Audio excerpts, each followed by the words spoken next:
bonjour et bonsoir avec un autre séance de lecture de chef-d'œuvre de maestro, grand maestro Albert Camus, L'étranger. On est sur la page 18 d'édition Folio. Folio, voilà.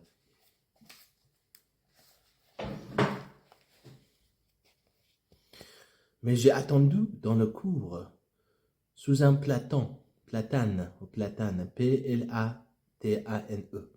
Je respirais l'odeur de la terre fraîche et je n'avais plus sommeil. J'ai pensé aux collègues du bureau. À cette heure, ils se levaient pour aller au travail. Pour moi, c'était toujours l'heure la plus difficile. J'ai encore réfléchi un peu à ces choses, mais j'ai été distrait par une cloche qui sonnait à l'intérieur des bâtiments. Il y a eu du remue-ménage, R-E-M-U-E, ménage. Remue-ménage derrière les fenêtres. Puis tout s'est calmé. Le soleil était monté un peu plus dans le ciel. Il commençait à chauffer mes pieds. Je vais embrasser le livre. Très beau. Le concierge a traversé la cour et m'a dit que le directeur me demandait. Je suis allé dans son bureau.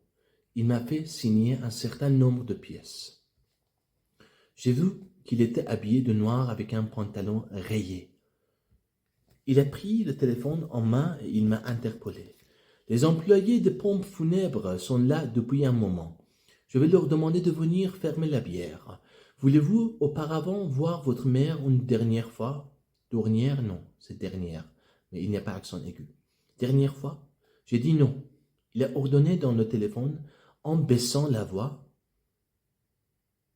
Figas, F-I-G-E-A-C. Figas, dites aux hommes qu'ils peuvent, c'est un prénom, je crois. Figas, dites aux hommes qu'ils peuvent aller. Ensuite, il m'a dit qu'il assisterait à l'enterrement et je l'ai remercié. Il s'est assis derrière son bureau. Il a croisé ses petites jambes. Il m'a averti que moi et lui serions seuls avec l'infirmière de service. En principe, les pensionnaires ne devaient pas assister les pensionnaires ne devaient pas assister aux enterrements, encore liaison. Il les laissait seulement veiller, voilà, c'est pas veiller.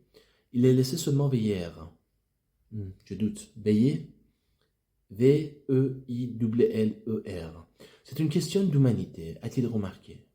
Mais en l'espèce, il avait accordé l'autorisation de suivre le convoi à un vieil ami de maman, Thomas Perret.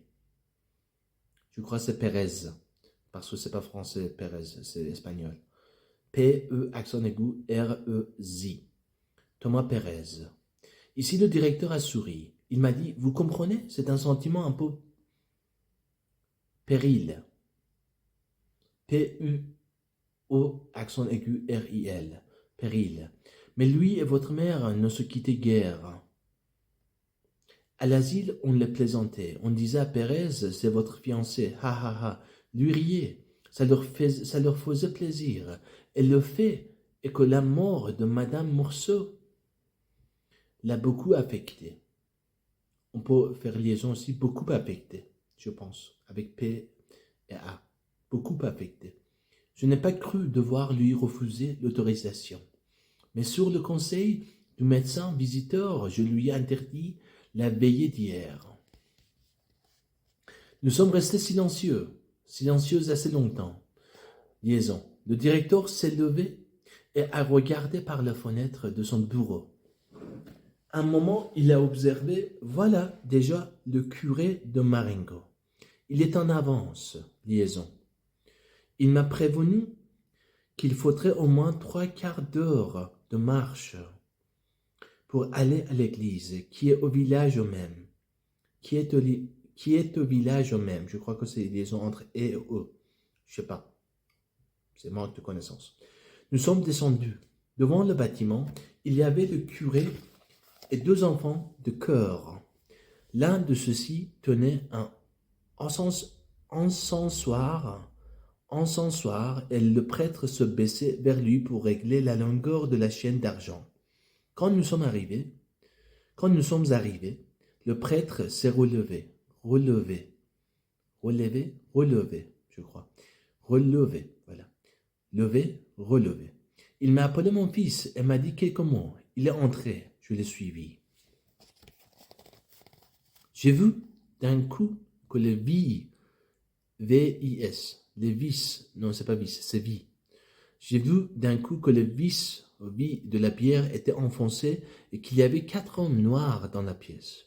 J'ai entendu en même temps le directeur me dire que la voiture attendait sur la route et le prêtre commençait ses prières. À partir de ce moment, tout est allé de liaison, tout est allé très vite. Les hommes se sont avancés vers la bière avec un drap. Le prêtre, ses suivants, le directeur et moi-même sommes sortis. Devant la porte, il y avait une dame que je ne connaissais pas, Madame Morceau.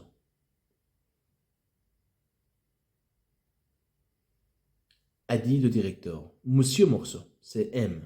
Voilà. Monsieur Morceau, a dit le directeur. Je n'ai pas entendu le nom de cette dame. J'ai compris seulement qu'elle était infirmière déléguée. Elle a incliné sans un sourire son visage osseux et long. O-S-S-E-U-X. Osseux et long, je pense. Voilà. Je n'ai jamais entendu ce mot. Et je ne me reviens pas. Voilà. On va dire je reviens en France, mais attends. Je voudrais dire, je ne me rappelle pas bien. Je ne me souviens pas de son mot. Osseux, voilà. Et long. Puis, nous nous sommes rangés pour laisser passer le corps. Nous avons suivi les porteurs et nous sommes sortis de l'asile. Devant la porte, il y avait la voiture. Encore. Devant la porte, il y avait la voiture, vernie, oblongue et brillante. Regardez les descriptions, c'est très détaillé, belle. Elle faisait penser à une plumière. À côté d'elle, il y avait l'ordonnateur. Petit homme, c'est pas petit homme. Petit homme, je crois. C'est une liaison entre T et H. Petit homme. Aux habits ridicules, un vieillard à l'allure empruntée. Je vais emprunter. Voilà, emprunter. La langue française difficile. Et un vieillard à l'allure empruntée. Et un vieillard à l'allure empruntée. Qu'est-ce qui se passe? Alors, j'ai compris que c'était M. Pérez. Il avait un feutre mou à la calotte ronde et aux ailes larges. Feutre, c'est F-E-U-T-R-E. Mou, c'est M-O-U. C'est un mot commun, connu, publiquement, comme on va dire, généralement. C'est assez populaire. Feutre, je ne sais pas. À la calotte ronde et aux ailes larges. Il l'a ôté quand la bière a passé la porte. Entre parenthèses. Un costume dont le pantalon tire-bouchonné sur les souliers et un nœud d'étoffe noire trop petit pour sa chemise à grand col blanc. Encore, j'ai compris que c'était M. Pérez. Il avait un feutre mou à la calotte ronde et aux ailes larges, entre parenthèses. Il l'a ôté quand la bière a passé la porte. Un costume dont le pantalon tire-bouchonné sur les souliers et un nœud d'étoffe noire trop petit pour sa chemise à grand col blanc. Ses lèvres tremblaient au-dessous d'un nez trouvé de points noirs. Ses cheveux blancs assez fines. Attends. F-I-N c'est fin. F-I-N-S c'est fine, je crois. Non, c'est fin, encore. Difficile. Ses cheveux blancs assez fins laissaient passer de curieuses oreilles ballantes et mal ourlées dont la couleur rouge, sans dans ce visage blafard me frappa. Très, très belle. Mélodie de phrases. Le curé marchait en avant, puis la voiture. Autour d'elle, les 4 hommes. 4 n'a pas S à la fin. Les 4 hommes. Derrière, le directeur, moi-même, et, fermant la marche, l'infirmière déléguée et M. Pérez. Il décrit la situation, l'ambiance, le positionnement des gens. Le ciel était déjà plein de soleil. Il commençait à poser sur la terre. La chaleur augmentait rapidement. Je ne sais pas pourquoi nous avons attendu assez longtemps avant de nous mettre en marche. J'avais chaud sous mes vêtements sombres. Le petit vieux, qui s'était recouvert, a de nouveau ôté son chapeau. Je m'étais un peu tourné de son côté, et je le regardais lorsque le directeur m'a parlé de lui. Il m'a dit que souvent ma mère et M. Pérez allaient se promener le soir jusqu'au village, jusqu'au village. Oh, quelle faute. Encore. Il m'a dit que souvent ma mère et M. Pérez allaient se promener le soir jusqu'au village,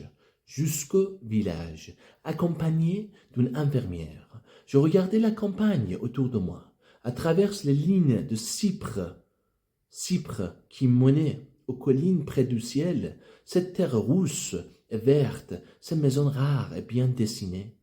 Je comprenais maman. Le soir dans ce pays devait être comme une trêve mélancolique. Aujourd'hui, le soleil débordant qui faisait tressaillir. Encore. Aujourd'hui, le soleil débordant qui faisait tressaillir. Le paysage le rendait inhumain et déprimant. Très belle. Je comprends 80%. Il y a des mots que je ne comprends pas. Je pense que je vais finir ce livre. J'adore. Nous nous sommes mis en marche. C'est à ce moment que je me suis aperçu que Pérez claudiquait légèrement. La voiture, peu à peu, prenait de la vitesse et le vieillard perdait du terrain. L'un des hommes qui entourait la voiture s'était laissé dépasser aussi et marchait maintenant à mon niveau. J'étais surpris de la rapidité avec laquelle le soleil montait dans le ciel. Je me suis aperçu qu'il y avait déjà longtemps que la campagne bourdonnait du chant des insectes et du crépitement d'herbe.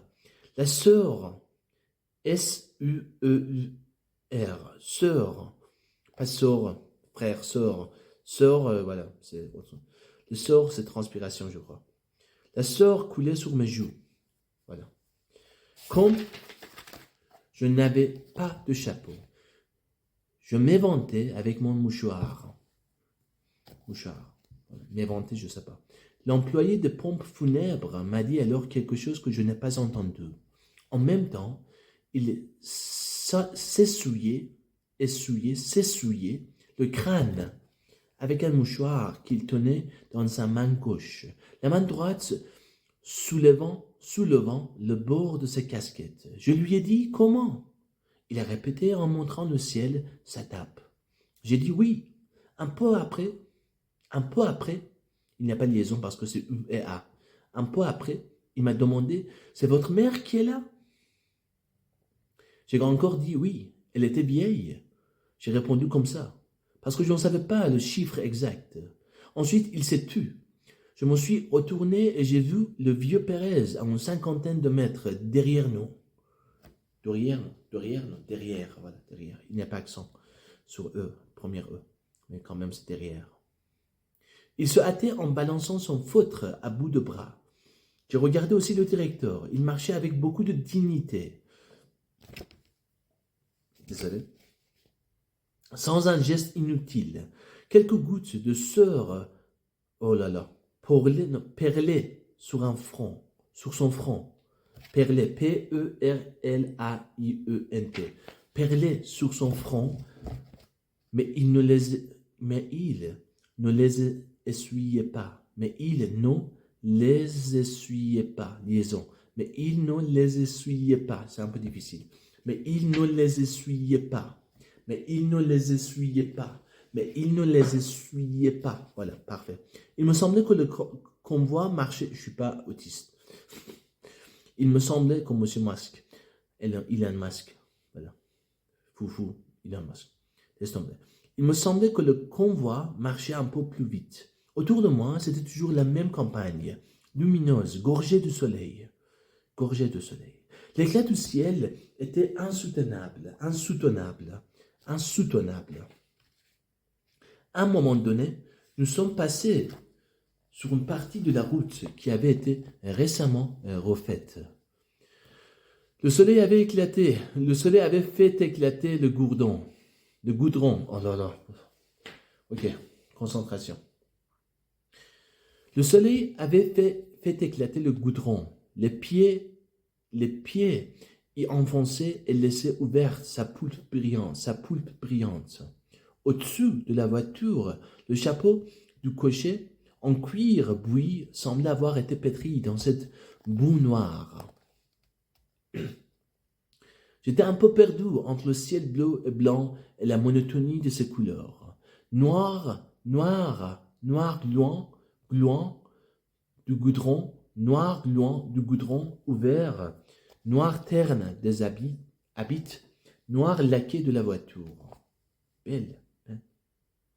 Tout cela, le soleil, l'odeur du cuir et du crottin de la voiture, celle de vernis, celle de l'encens. Oh là là, c'est quoi ce nom? E-N-C-E-N-S, l'encens, je crois. La fatigue d'une nuit d'insomnie me troublait le regard, les idées. Je me suis retourné une fois de plus. Pérez m'a paru très loin, perdu dans une nuée de chaleur. Puis je ne l'ai plus aperçu. Je l'ai cherché du regard. J'ai vu qu'il avait quitté la route et pris à travers champs. Ah, ok.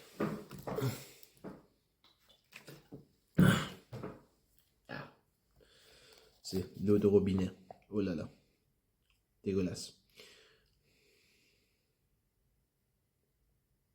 J'ai constaté aussi que devant moi, la route tournait. J'ai compris que Pérez, qui connaissait le pays, coupait au plus court pour nous rattraper. Au tournant, il nous avait rejointes. Puis, nous l'avons perdu. Il est repris encore, à travers champs, et comme cela plusieurs fois. Moi, je sentais le sang qui me battait aux tempes. Tout s'est passé ensuite avec tant de précipitation. De certitude et de naturel, que je ne me souviens plus de rien. Une chose seulement, à l'entrée du village, l'infirmière déléguée m'a parlé. Elle avait une voix, non, il n'y a pas de liaison. Elle avait une voix singulière qui n'allait pas avec son visage. Une voix mélodieuse et tremblante. Elle m'a dit, si on va doucement, on risque une insolation. Mais si on va trop vite, on est en transpiration et dans l'église, on attrape un chaud et froid. Froid, voilà. Il n'y a pas E à la fin. Elle avait raison, il n'y avait pas d'issue. J'ai encore regardé quelques images de cette journée. Par exemple, le visage de Pérez quand, pour la dernière fois, il nous rejoint près du village. De grosses larmes d'énervement et de peine ruisselaient sur ses joues. Mais à cause des rides, elle ne s'écoulait pas. Elle s'étalait, se rejoignait et formait un vernis d'eau sur ce visage détruit. Il y a eu encore l'église et les villageois sur les trottoirs, les géraniums rouges sur les tombes du cimetière. Cimetière.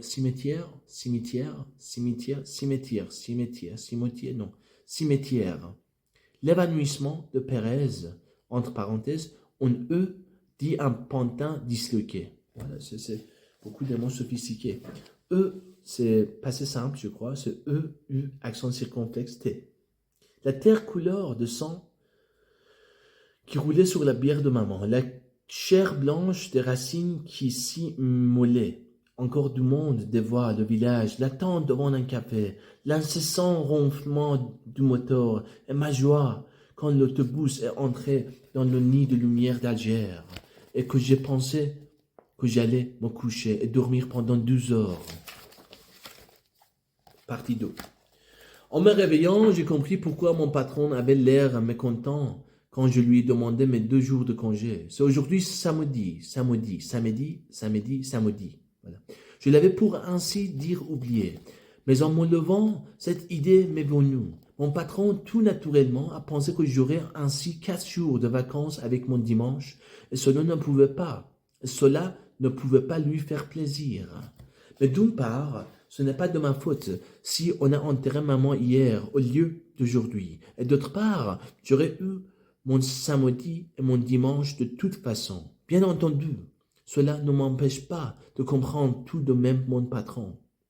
J'ai eu de la peine à me lever parce que j'étais fatigué de ma journée d'hier. Pendant que je me rasais, je me suis demandé ce que j'allais faire et j'ai décidé d'aller me baigner, A-I-B, baigner. J'ai pris le tram pour aller à l'établissement de bain du port. Là, j'ai plongé dans la passe. Dans la passe, il n'y a pas E, accent aigu. C'est passe, dans la passe, P-A-S-S-E. Il y avait beaucoup de jeunes gens. Pas jeunes gens, voilà. Je retrouvais dans l'eau Marie Cardona, une ancienne dactylo de mon bureau dont j'avais eu envie à l'époque. Elle aussi, je crois. Mais elle est partie peu après et nous n'avons pas eu le temps.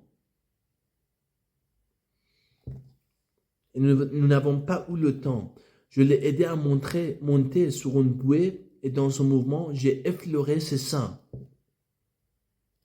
Effleurer, je ne sais pas, mais effleurer ses seins, c'est quelque chose de déplacé. Sans contentement mutuel. J'étais encore dans l'eau quand elle était déjà à plat ventre sur la bouée.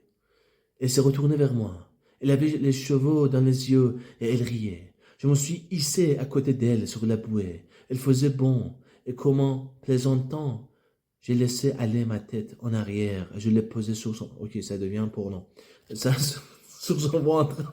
Elle n'a rien dit. Je suis resté ainsi. J'avais tout le ciel dans les yeux. Il était bleu et doré. Sous ma nuque, je sentais nuque. Voilà, pas nuque, nucléaire, nuque, juste nuque. Nuqueux, non, nuque. N-U-Q-U-E. Je sentais le ventre de Marie battre doucement. Nous sommes restés longtemps sur la bouée, à moitié endormis. Quand le soleil est devenu trop fort, elle a plongé, je l'ai suivi.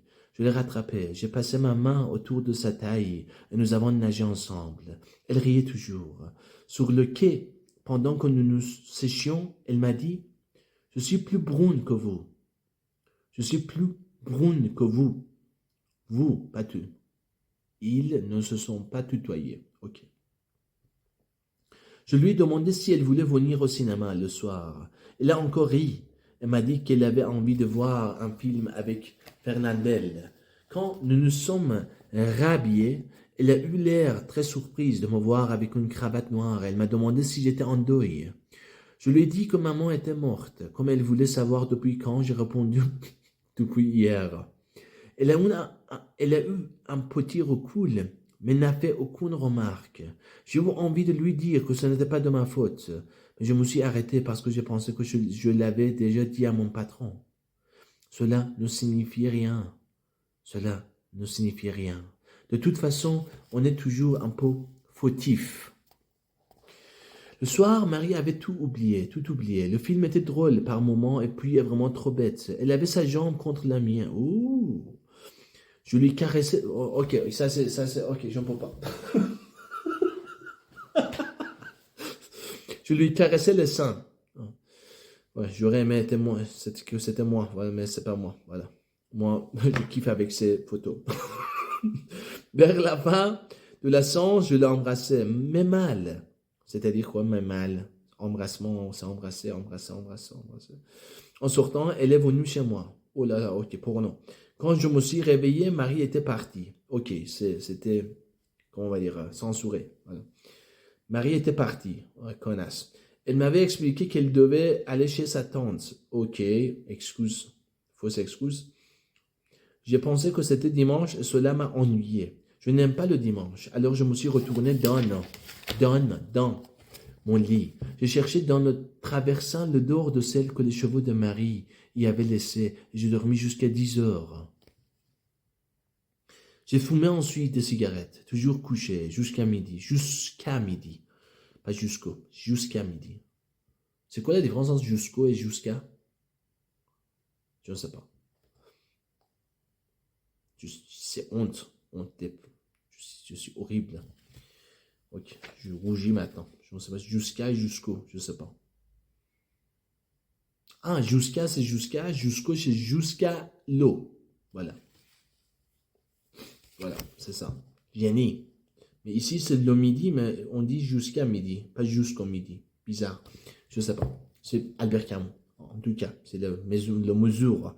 Je ne voulais pas déjeuner chez Céleste, comme d'habitude, parce que certainement, il m'aurait posé des questions et je n'aime pas cela. Je me suis fait cuire des œufs. Des œufs, c'est pluriel. Je me suis fait cuire des œufs. Un œuf, des œufs. Et je les ai mangés à même le plat. Sans pain, parce que je n'en avais plus et que je ne voulais pas descendre pour en acheter. Après le déjeuner, je me suis ennuyé un peu et j'ai erré dans l'appartement. Il était commode quand maman était là. Maintenant, il est trop grand pour moi et j'ai dû transporter dans ma chambre la table de la salle à manger. Je ne vis plus que dans cette pièce, entre les chaises de paille un peu creusées. L'armoire dont la glace est jaunie, la table de toilette et le lit de cuivre. Le reste est à l'abandon. L'abandon. Désolé. Un peu plus tard, pour faire quelque chose, j'ai pris un vieux journal. Je l'ai lu. J'y ai découpé une réclame de celle Christian, et je l'ai collé dans un vieux cahier où je mets les choses qui m'amusent dans les journaux. Je me suis aussi lavé les mains et pour finir, je me suis mis au balcon. Ma chambre donne sur la rue principale de Faubourg. L'après-midi était beau. Cependant, le pavé était gras. Les gens rares pressaient encore. C'était d'abord des familles allant en promenade. Deux petits garçons en costume marin, la culotte au-dessous du genou, un peu empêtrés dans leurs vêtements raides, et une petite fille avec un gros nom rose et des souliers noirs vernis. Derrière eux, une mère énorme, en robe de soie marron, et le père, un petit homme assez frêle, que je connais de vous. Il avait un canotière, un nœud papillon et une canne à la main. En le voyant avec sa femme, j'ai compris pourquoi dans le quartier on disait de lui qu'il était distingué. Un peu plus tard, passèrent les jeunes gens du faubourg, cheveux laqués et cravate rouge, le veston très cintré, avec une pochette brodée et des souliers à bout carré. Je pensais qu'ils allaient au cinéma du centre. C'était pourquoi ils partaient si tôt et se dépêchaient vers le train en riant très fort. Après la rue, peu à peu, est devenue déserte. Les spectacles étaient partout commencés, je crois. Il n'y avait plus dans la rue que les boutiquières et les chats. Le ciel était pur, mais sans éclat, au-dessous des ficus, Ficus, qui bordent la rue. Sur le trottoir d'en face, le marchand de tabac a sorti une chaise, l'a installée devant sa porte et l'a enfourchée en s'appuyant des deux bras sur le dossier. Les trains tout à l'heure bondés étaient presque vides. Dans le petit café chez Pierrot, à côté du marchand de tabac, le garçon balayait de la chiure, S-C-I-U-R-E, Sûr, je sais pas. Sûr, je sais pas. Sur, queer, je sais pas. Dans la salle déserte. C'était vraiment dimanche. J'ai retourné ma chaise et je l'ai placée comme celle du marchand de tabac parce que j'ai trouvé que c'était plus commode. J'ai fumé 2 cigarettes. Je suis rentré pour prendre un morceau de chocolat et je suis revenu le manger à la fenêtre. Peu après, le ciel s'est assombri. J'ai cru que nous allions avoir un orage d'été. Il s'est découvert peu à peu cependant, mais le passage des nuées avait laissé sur la rue comme une promesse de pluie qui l'a rendu plus sombre. Je suis resté longtemps à regarder le ciel. À 5 heures, des tramways, c'est anglais, anglicisme. Monsieur Camon, qu'est-ce que tu as fait? Entrer la langue anglaise en français. Tramways. À 5 heures, des tramways sont arrivés dans le bruit, liaison. Ils ramenaient du stade de banlieue des grappes, des spectateurs perchés sur les marchepieds et les rambardes. Les tramways suivantes ont ramené les joueurs que j'ai reconnus à leurs petites valises. Ils hurlaient et chantaient à plein poumon que leur club ne périrait pas. Plusieurs m'ont fait des signes. L'un m'a même crié « On les a eus, on les a eus, on les a eus ». C'est pas assez simple. E-U-S.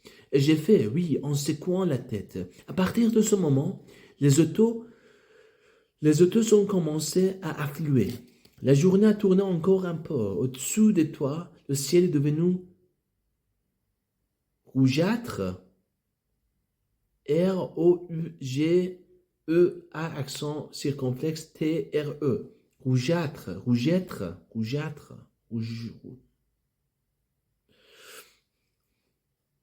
Avec le soir naissant, les rues se sont animées. Les promeneurs revenaient peu à peu. J'ai reconnu le monsieur distingué au milieu d'autres. Les enfants pleuraient ou se laissaient traîner. Presque aussitôt, les cinémas du quartier ont déversé dans la rue un flot de spectateurs. Parmi eux, les jeunes gens avaient des gestes plus décidés que d'habitude et j'ai pensé qu'ils avaient vu un film d'aventure. Ceux qui revenaient des cinémas de la ville arrivèrent un peu plus tard. Ils semblaient plus graves. Ils riaient encore, mais de temps en temps, ils paraissaient fatigués et sangor. S-O-N-G-E-U-R-S. Ils sont restés dans la rue, allant et venant sur le trottoir d'en face. Les jeunes filles du quartier en chevaux se tenaient par le bras. Les jeunes gens s'étaient arrangés pour les croiser et ils lançaient des plaisanteries dont elles riaient en détournant la tête. Compris? Plusieurs d'entre elles que je connaissais m'ont fait des signes. Oh là là! Les lampes de la rue se sont alors allumées brusquement et elles ont fait pâlir les premières étoiles qui montaient dans la nuit. J'ai senti mes yeux se fatiguer à regarder ainsi les trottoirs avec leur chargement d'hommes et de lumière. Les lampes faisaient luire, comme cuire, luire le pavé mouillé. Et le tramway, à intervalles réguliers, mettait leur reflet sur des cheveux brillants, un sourire ou un bracelet d'argent. Peu après, avec les tramways plus rares, la nuit déjà noire au-dessus des arbres et des lampes, le quartier se vidait insensiblement, jusqu'à ce que le premier chat traverse lentement la rue de nouveau déserte. Je pensais alors qu'il fallait dîner. J'avais un peu mal au cou d'être resté longtemps appuyé sur le dos de ma chaise. Je suis descendu acheter du pain et des pâtes. J'ai fait ma cuisine et j'ai mangé debout. J'ai voulu fumer une cigarette à la fenêtre, mais l'air avait fraîchi et j'ai eu un peu froid. J'ai fermé mes fenêtres. En revenant, j'ai vu dans la glace un bout de table où ma lampe à alcool voisinait avec des morceaux de pain. Je pensais que c'était toujours un dimanche de tirée, que maman était maintenant enterrée, que j'allais reprendre mon travail et que, somme toute, il n'y avait rien de changé. Partie 3. Aujourd'hui, j'ai beaucoup travaillé au bureau. Le patron a été aimable. Il m'a demandé si je n'étais pas trop fatigué. Il a voulu savoir aussi l'âge de maman. J'ai dit une soixantaine d'années. Pour ne pas me tromper, je ne sais pas pourquoi il a eu l'air d'être soulagé et de considérer que c'était une affaire terminée. Il y avait un tas de connaissements qui s'amoncelaient sur ma table et il a fallu que je les dépouille tous. Avant de quitter le bureau pour aller déjeuner, je me suis lavé les mains. À midi, j'aime bien ce moment. Le soir, j'y trouve moins de plaisir parce que la serviette roulante qu'on utilise est tout à fait humide. Elle a servi toute la journée. J'en ai fait la remarque un jour à mon patron. Il m'a répondu qu'il trouvait cela regrettable, mais que c'était tout de même un détail sans importance. Je suis sorti un peu tard, à 12h30, avec Emmanuel, qui travaille à l'expédition. Le bureau donne sur la mer et nous avons perdu un moment à regarder les cargos dans le port brûlant de soleil. À ce moment, un camion est arrivé dans un fracas de chaînes et d'explosions. Emmanuel m'a demandé si on y allait et je me suis mis à courir. Le camion nous a dépassés et nous nous sommes lancés à sa poursuite. J'étais noyé dans le bruit et la poussière. Je ne voyais plus rien et ne sentais que cet élan désordonné de la course au milieu des treuils et des machines, des maths, M-A, accent circonflexe, T-A-S, qui dansaient sur l'horizon et des coques que nous longions. J'ai pris appui le premier et j'ai sauté au vol. Puis j'ai aidé Manuel à s'asseoir. Nous étions hors de souffle. Le camion sautait sur les pavés inégaux du quai, au milieu de la poussière et du soleil. Emmanuel riait à perdre haleine. Nous sommes arrivés en nage chez Céleste. Il était toujours là, avec son gros ventre, son tablier et ses moustaches blanches. Il m'a demandé si ça allait quand même. Je lui ai dit que oui, et que j'avais faim. J'ai mangé très vite et j'ai pris du café. Puis je suis rentré chez moi. J'ai dormi un peu parce que j'avais trop bu de vin et en me réveillant, j'ai eu envie de fumer. Il était tard. J'ai couru pour attraper un train. J'ai travaillé tout l'après-midi. Il faisait très chaud dans le bureau. Le soir, en sortant, j'étais heureux de revenir en marchant lentement le long des quais. Le ciel était vert. Je me sentais content. Tout de même, je suis rentré directement chez moi parce que je voulais me préparer des pommes de terre bouillies. Bouillir. En montant dans l'escalier noir, je heurtai le vieux Salamano, mon voisin de palier. Il était avec son chien. Il y a 8 ans qu'on les voit ensemble. L'épagnol a une maladie de peau. L'épagnol a une maladie de peau. Le rouge, je crois, qui lui fait perdre presque tous ses poils et qui le couvre de plaques et de croûtes brunes. À force de vivre avec lui, seuls tous les deux dans une petite chambre, le vieux Salamano a fini par lui ressembler. Il a des croûtes rougeâtres sur le visage et le poil jaune et rare. Le chien, lui, a pris de son patron une sorte d'allure voûtée. Le museau en avant, le cou tendu. Ils ont l'air de la même race et pourtant ils se détestent. 2 fois par jour, à 11h et à 6h, le vieux mène son chien promener. Depuis 8 ans, ils n'ont pas changé leur itinéraire.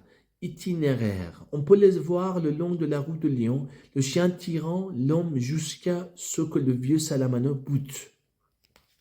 B-U-T-E. Il bat son chien alors et il l'insulte. Le chien rampe de frayeur et se laisse traîner. À ce moment, c'est au vieux de le tirer. Quand le chien a oublié, il entraîne de nouveau son maître et il est de nouveau battu et insulté. Alors ils restent tous les deux sur le trottoir. Ils se regardent, le chien avec terreur, l'homme avec haine. C'est ainsi tous les jours. Quand le chien veut uriner, le vieux ne lui en laisse pas le temps et il le tire. L'épagnol s'aimant derrière lui une traînée de petites gouttes. Si par hasard le chien fait dans la chambre, alors il est encore battu. Il est évident que cela dure. Céleste dit toujours que c'est malheureux, mais au fond, personne ne peut savoir. Quand je l'ai rencontré dans l'escalier, Salamano était en train de l'insulter son chien. Il lui disait « Salaud, charogne !» et le chien gémissait. J'ai dit « Bonsoir !» mais le vieux insultait toujours. Alors je lui ai demandé ce que le chien lui avait fait. Il ne m'a pas répondu. Il disait seulement « Salaud, charogne !» Je le devinais penché sur son chien en train d'arranger quelque chose sur le collier. J'ai parlé plus fort, alors sans se retourner. Il m'a répondu avec une sorte de rage rentrée. Il est toujours là. Puis il est parti en tirant la bête qui se laissait traîner sur ses 4 pattes et gémissait. Juste à ce moment est entré mon deuxième voisin de palier. Dans le quartier, on dit qu'il vit des femmes. Quand on lui demande son métier, pourtant il est magasinier.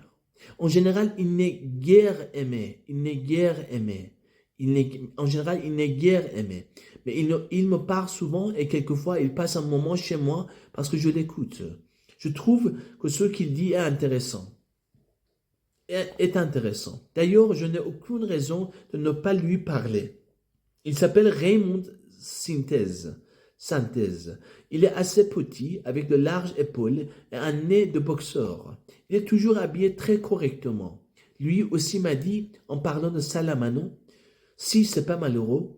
Si, c'est pas malheureux. Si, c'est pas malheureux. » Il m'a demandé si ça ne me dégoûtait pas et j'ai répondu que non.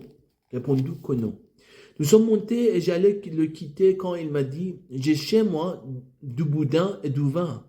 Si vous voulez manger un morceau avec moi. » Je pensais que cela m'éviterait de faire ma cousine et j'ai accepté. Lui aussi n'a qu'une chambre avec une cuisine sans fenêtre. Au-dessous de son lit, il y a un ange en stuc blanc et rose. Des photos de champions et 2 ou 3 clichés de femmes nues. La chambre était sale et le lit défait. Il a d'abord allumé sa lampe à pétrole, puis il a sorti un pansement assez douteux de sa poche et enveloppé sa main droite. Je lui ai demandé ce qu'il avait. Il m'a dit qu'il avait Non. Il m'a dit qu'il avait O-U. Il m'a dit qu'il avait Non, Il m'a dit qu'il avait une bagarre avec un type qui lui cherchait des histoires. Vous comprenez, monsieur Morceau? M'a-t-il dit, c'est pas que je suis méchant, mais je suis vif. L'autre, il m'a dit, descends du train si tu es un homme. Je lui ai dit, allez, reste tranquille. Il m'a dit que je n'étais pas un homme. Alors je suis descendu et je lui ai dit, assez, ça vaut mieux ou je vais te mûrir. Il m'a répondu, de quoi? Alors je lui en ai donné un. Il est tombé. Moi, j'allais le relever. Mais il m'a demandé des coups de pied de par terre. Il m'a donné des coups de pied de par terre. Je dois arrêter, je crois, parce que je ne suis pas assez concentré. C'est un peu difficile de lire pendant 43 minutes. Alors, je lui ai donné un coup de genou à 2 taquettes. Taquet? Voilà. Il avait la figure en sang. Je lui ai demandé s'il avait son compte. Il m'a dit oui. Pendant tout ce temps, Synthèse arrangeait son pansement. J'étais assis sur le lit. Il m'a dit « Vous voyez que je ne l'ai pas cherché. C'est lui qui m'a manqué. C'était vrai, je l'ai reconnu. Alors il m'a déclaré que justement, il voulait me demander un conseil au sujet de cette affaire. Que moi, j'étais un homme. Je connaissais la vie, que je pouvais l'aider et qu'ensuite il serait mon copain. Je n'ai rien dit et il m'a demandé encore si je voulais être son copain. J'ai dit que ça m'était égal. J'ai dit que ça m'était égal. Il a eu l'air content. Il est sorti du boudin. Il l'a fait cuire à la poêle et il a installé des verres, des assiettes, des couvertes et 2 bouteilles de vin. Tout cela en silence. Puis, nous nous sommes installés. En mangeant, il a commencé à me raconter son histoire. Il hésitait d'abord un peu. J'ai connu une dame. C'était pour autant dire ma maîtresse. L'homme avec qui il s'était battu était le frère de cette femme. Il m'a dit qu'il avait entretenu. Je n'ai rien répondu. Et pourtant, il a ajouté tout de suite qu'il savait ce qu'on disait dans le quartier. Mais qu'il avait sa conscience pour lui et qu'il était magasinier. Ok, 46.